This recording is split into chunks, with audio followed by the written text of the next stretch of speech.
Despite the low turnout, the state of Wisconsin was hit by a red tsunami.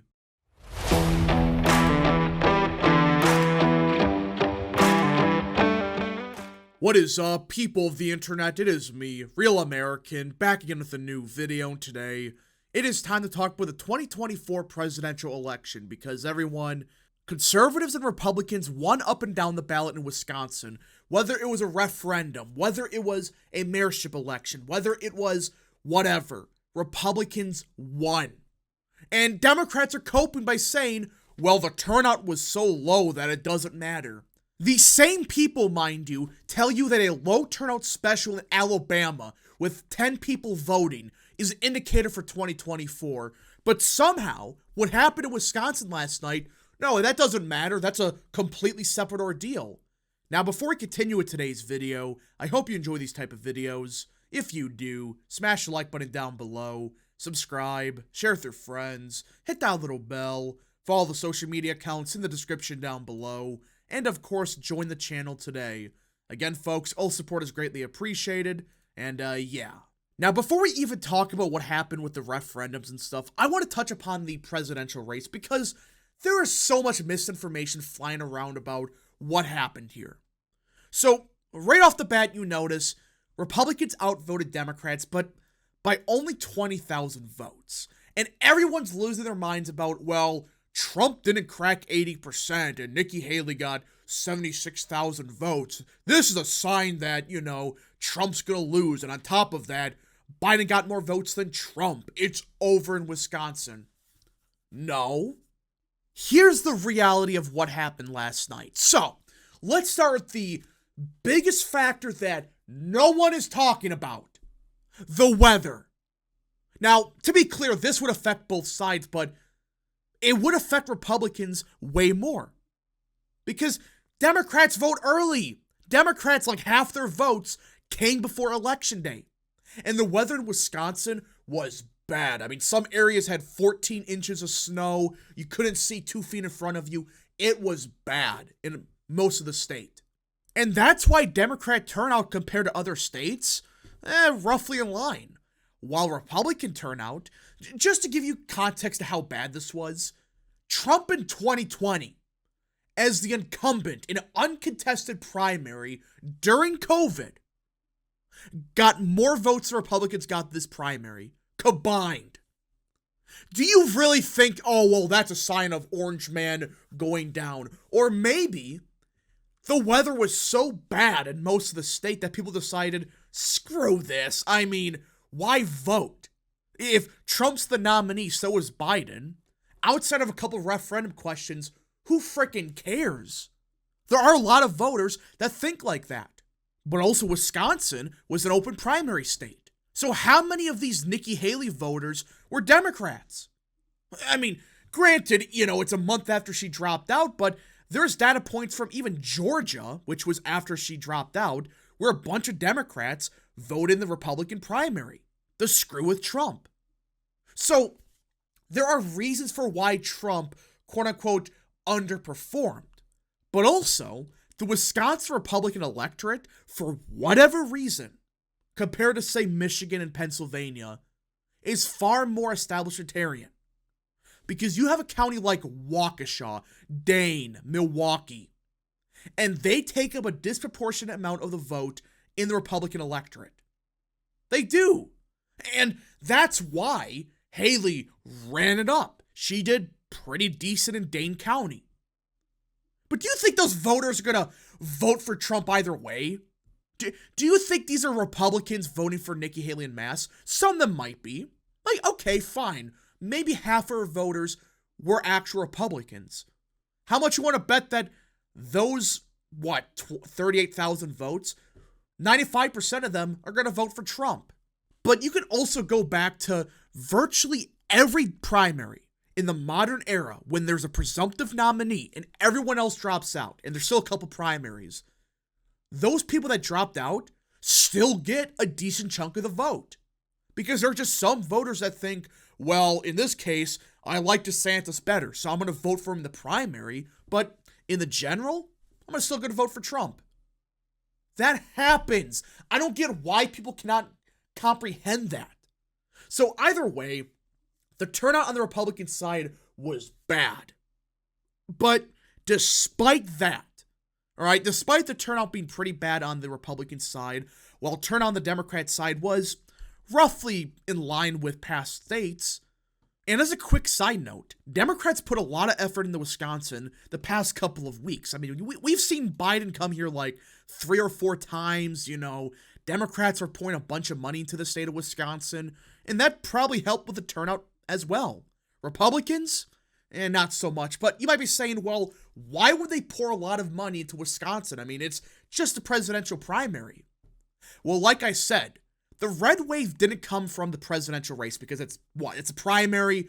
Everyone knows Trump's the nominee. Who cares? It came from everything else. Look at the referendums. Question 1, won by 9 points. Question 2, won by 17. And both of these referendums were proposed by Republicans, and they both won in a landslide. I mean, question 1 was a bit closer, but question 2, it succeeded by 17 points. And that's with Democrats, Republicans having roughly the same turnout. Now, question 1 dealt with, hey, people like Mark Zuckerberg should not be allowed to donate a bunch of money to election offices. Like, he cannot spend $500 million in Milwaukee. That should not be allowed. So private funding in elections, yeah, that should be abolished. And it passed by just over 9 points. Question 2, it's related to only election officials can run elections. That's just common sense, but it passed by 17 points. And Republicans, yeah, they put some effort into these questions, but it wasn't as much as Democrats were doing. A lot of outside groups were spending a lot of time here, trying to convince voters, oh, this is a threat to democracy to vote yes.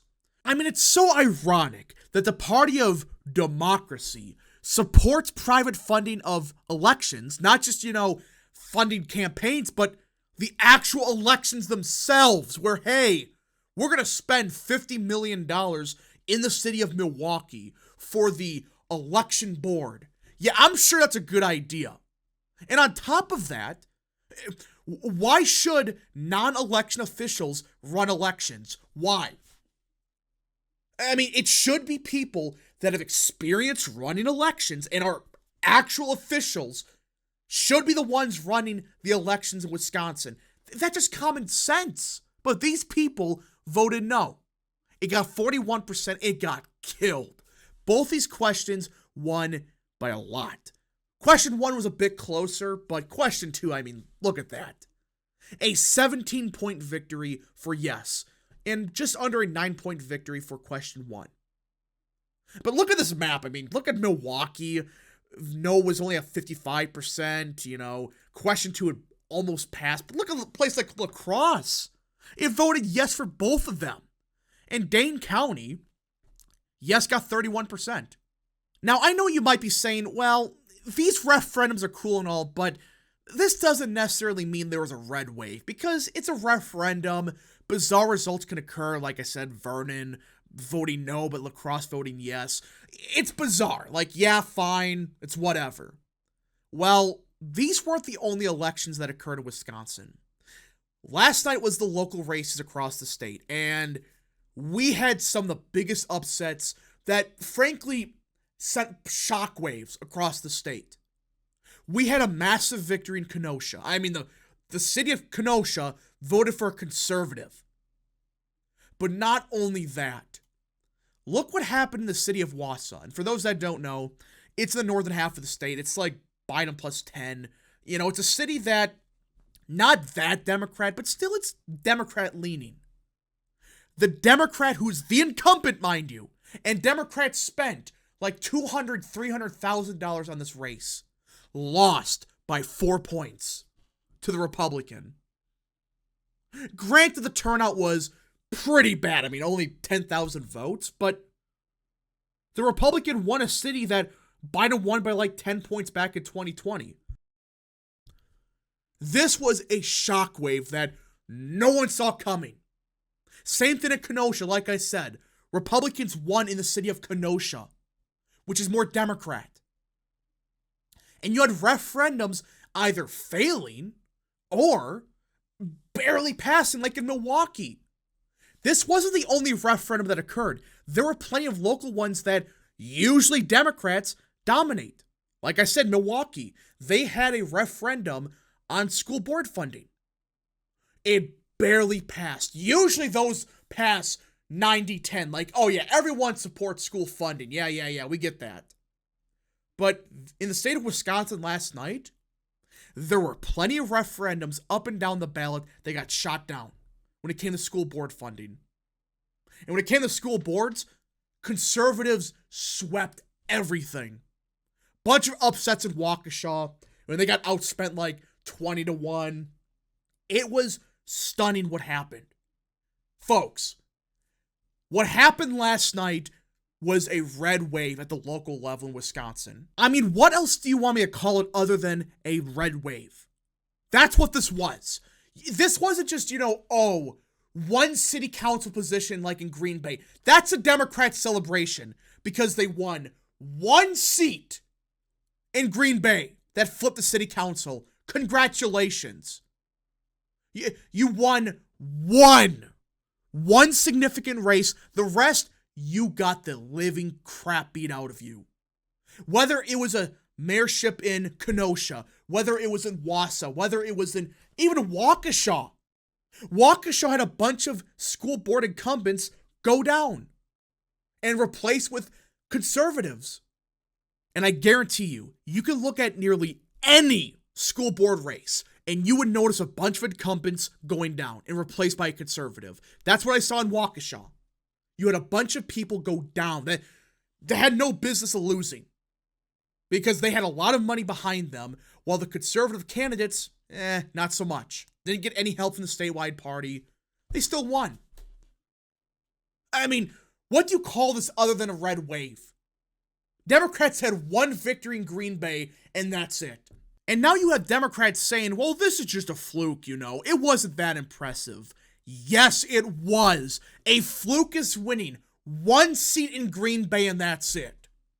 A consistent trend is winning everything, or performing way better than expected, like in Milwaukee, like in Waukesha, like in Kenosha, like in Racine.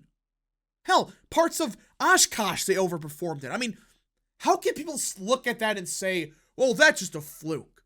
Okay, so every other result other than Green Bay is a fluke. Really? Is that the logic people are going to use? Sounds like they are. Either way, folks, it was a big night for the Republican Party of Wisconsin. I'm happy for it. I'm glad that the party finally did something.